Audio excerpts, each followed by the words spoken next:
All right, so Jared Goff, right? This is my favorite question, probably. This is probably my favorite question. Because I was not a Jared Goff believer, and it took me some time to turn into a Jared Goff believer. And I don't want to jump off the Jared Goff train, but listening to 97 won the ticket, listening to the fans, listening to everybody. It might be like this in all the other cities. I don't know. You tell me. Maybe people are down there talking about Bryce Young in the same manner.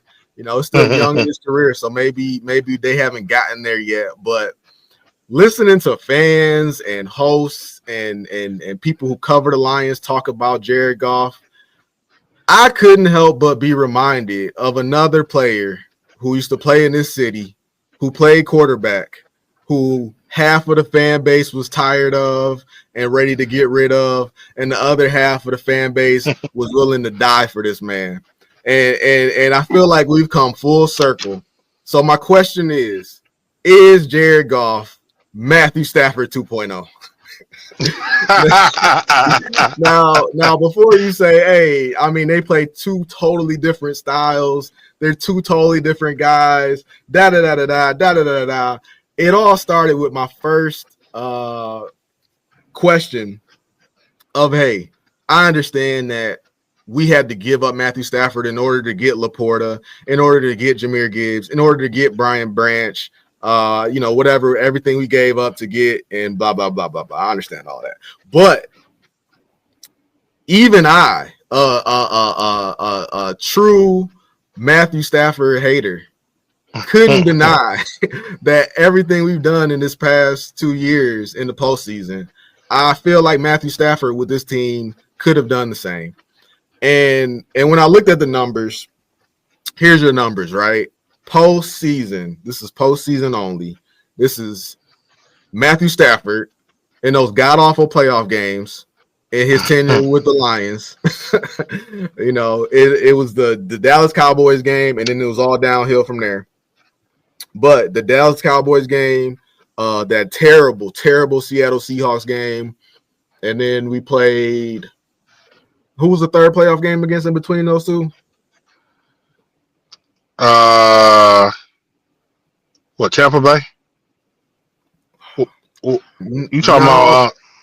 Talking about with Stafford. I know Stafford. His first playoff game. It was the Saints, wasn't it? There you go. It was the Saints. Yeah. Oh man. You know what? To be honest, bro, I don't know if I even looked at the Saints.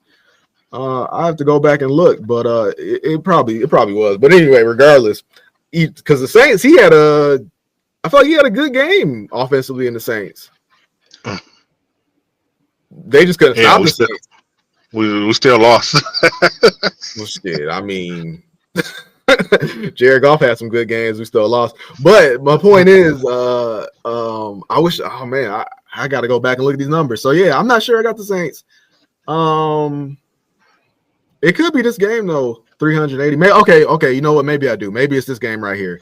380 yards. That sounds about right. So anyway, the average for Goff and Stafford in the playoffs, postseason, Goff averages 287.5 yards per playoff game with the Lions. Stafford averages 302.7 yards in the playoffs with the Lions. Goff's completion percentage with the Lions in the postseason is 67.45%. Matthew Stafford's 5 points less, 62.7%. Jared Goff has thrown 1.25 touchdowns per game. Matthew Stafford threw 1.3 touchdowns per game. Jared Goff averages 0.75 interceptions per game. Matthew Stafford averaged 1 interception per game with the Lions. And lastly, their rating, Jared Goff better slightly than Matthew Stafford. Jared Goff a 93 rating, Matthew Stafford a 87 rating. So with all that being said, man,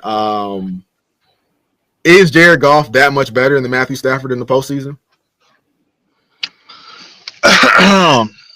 So this is what I'll say. First off, let me start off by saying we were pretty hard on Jared Goff last week. It was his fault, but it was one game, and man, to your point, Matthew Stafford and Jared Goff have two different games, but at the same time, I when Jared Goff came here, I feel like they are similar as well because they're both kind of Goff is. I mean, Stafford might be slightly bit more mobile, but they're two stand in the pocket quarterbacks. Um, they both are pretty accurate. You know, you got them for their arm and not their athletic ability. And but I feel like Goff makes better decisions in the pocket, but Stafford is a little bit more. He has a better arm. So, and really, that's the only difference, man. Like, decision making goes to Goff, and a little the arm goes to Stafford. But other than that, man, they're essentially the same guy. Um, so the trade off is minuscule. Like, do I think that Stafford would do the same or even better in this offense? Yeah, I think he would. I think there are a lot of quarterbacks in this league that if you plug them into um our offense would look way better than what they do what they would with whatever team they're with now.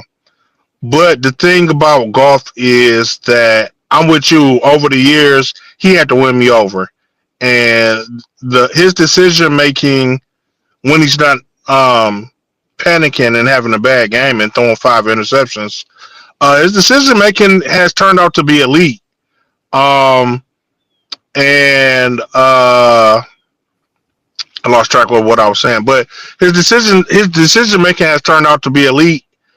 But is he that much better than any like this game gives me concerns. Like people in Detroit will have you believe that if you say that, you know, saying you have some concerns about Jared Goff, that you're a Jared Goff hater. I'm not a Jared Goff. I don't hate Jared Goff.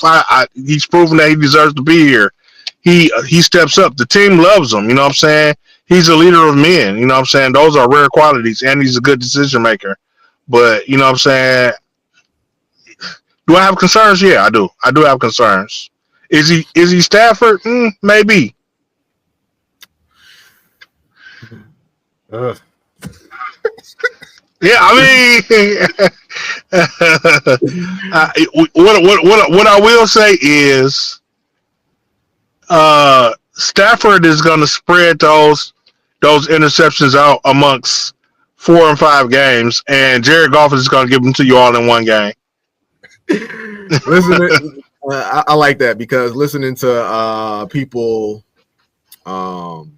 trying to defend Jared Goff. I'm not saying that I'm trying to attack Jared Goff. I'm just saying that I don't want to hear some of the defense that I've been hearing. You know, I'll put it on, you know, Jared Goff to be the one to kill all that noise. You know, I don't need to hear from fans who are just hell bent on defending this man no matter what happens. Somebody said, well, you know, Jared Goff, you'll be hard pressed to find somebody who can do what Jared Goff did. You know, you'll find a lot of bad play. You'll find a lot of players that are worse than Jared Goff. And I agree with all of that. But I'm not asking to take I'm not asking for the Lions. The most extreme scenario I could give is if the Lions moved on from Jared Goff. Now, people who say, well, if you move on from him, it's not likely you're going to get anybody better. I understand that. But there are people that you can look around the league and see that they are appreciably better than Jared Goff. And so what you do is, what does, to your point about spreading it out across 5 games or, you know, one game, Show me those players that are someone that I would say is better than Jared Goff. Show me what they look like on their worst day, because like you said, on Jared Goff's worst day, that guy could turn the ball over 5 times in one game. You know, I don't need that. I don't need that. If somebody who I think is better than Jared Goff on his worst day, he's throwing for 212 yards. He's throwing 2 interceptions and a fumble. Even that on his worst day is better than Jared Goff's worst day. So I think that I think people should definitely look into that when they spout that narrative. All right. Yeah, man, and I just want to say, man, like the way we feel about Jared Goff, because people have a way of trying to twist your argument, and it's like, so we're not saying that fuck Jared Goff, he's the worst quarterback ever. If Jared Goff is the quarterback and he's in the Lions jersey, he has our full support. We will be behind Jared Goff. But that doesn't mean that we can't have our concerns and we can't have our questions. And that's it. Jared Goff has our full support as long as he's the starting quarterback of the Detroit Lions. But I mean, it's just natural to question, when a guy is messing up. If it was Saint or any other player, we would do the same thing. So I just Detroit.